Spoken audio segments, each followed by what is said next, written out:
Hello everybody and welcome back to the channel. If it's your first time joining us here in the dorm room, my name is Layton and welcome to the channel. We do all things movies and television here, but today we have another Walking Dead based video for you guys, rating and reviewing The Ones Who Live episode 1. Now let me just start off by saying I am a huge Walking Dead fan, and this was my most anticipated spin-off of the ones that they announced. They first were going to make this into a movie, but I am honestly so glad that they made it into a 6-episode series and maybe potentially a second season. Now, before I go more into detail about my opinion, I want to mention a few key moments that I thought were really important to this episode and really important to know going on in the series. The first key moment I want to mention is where Rick is doing co-signee work and cuts off his hand trying to escape for a fourth time. This moment was really cool to me because it really just showed us the depths that he will go to try to get back to the ones he loves and the people that he cares about.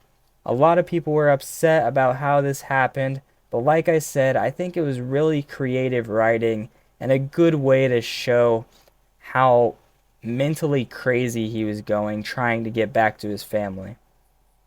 The next moment I wanted to mention were the dream sequences of Rick and Michonne that happened throughout this episode.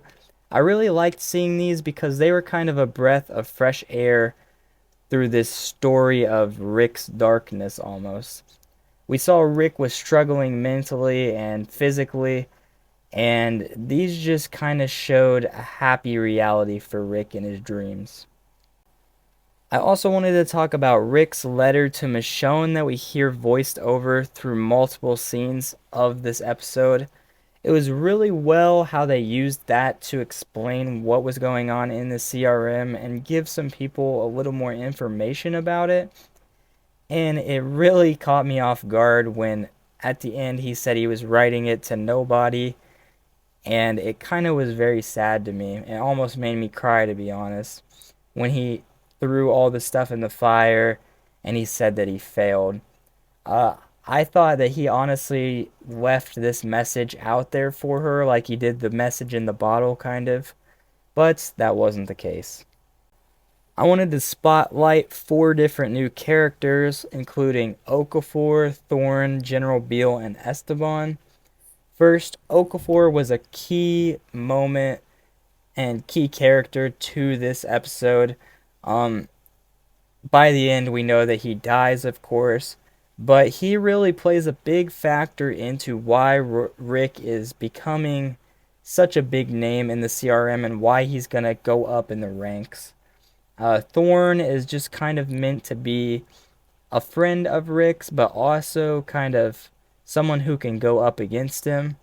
And then General Beale is, of course, the general, and he was very well casted, and he brought a menacing presence with him, which is how a general for the CRM should be. And then last, Esteban. I absolutely love Esteban's character. He was a great comic relief, but I just have this bad feeling that he's not going to make it to the end of the series, because usually the nice guys do not survive in this show. One of my favorite moments of this episode is where Rick shows off his new CRM gear when he walks into Okafor's room, and it shows him kind of training and just all the kind of technology they have. They have flight simulators to train everyone on. It just shows how advanced the CRM is in this apocalyptic world.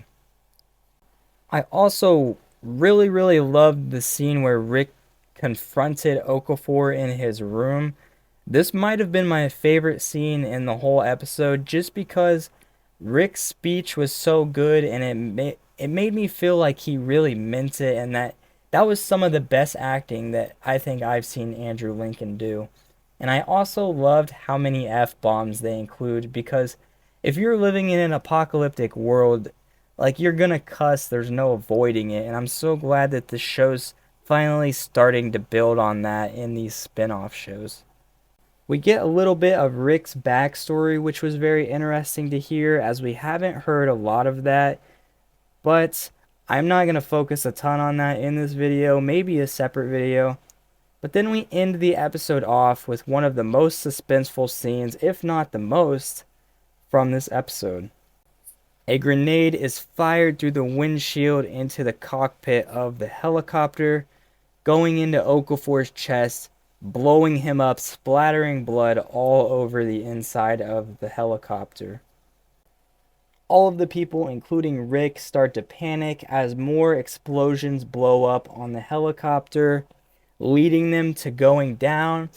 And it was really cool to see Rick using these military terms in this scene for me, for some reason. He took good control of it, and he took good care of the people in the helicopter, I'd say. But once they got on the ground, they all ultimately got killed, except for Rick, who takes his mask off, showing us our first interaction in this series where Rick and Michonne are reunited. I absolutely loved this episode, and it was very well written and very well choreographed. I loved all the CGI. All the CGI was great. It was probably some of the best CGI we've seen in The Walking Dead, I'd say. And I'm just super excited to see more of this show.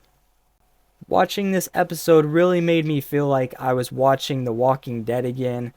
And it was so cool to get even more details about the CRM from what we learned in The World Beyond.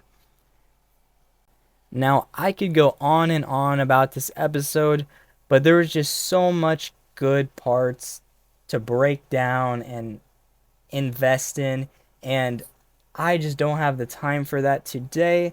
But we're going to end this video off with a rating, and I'm just going to go ahead and say this episode was a 10 out of 10. I think this might have been one of my favorite Walking Dead episodes I've ever seen, and I've watched every spinoff and the main series multiple times.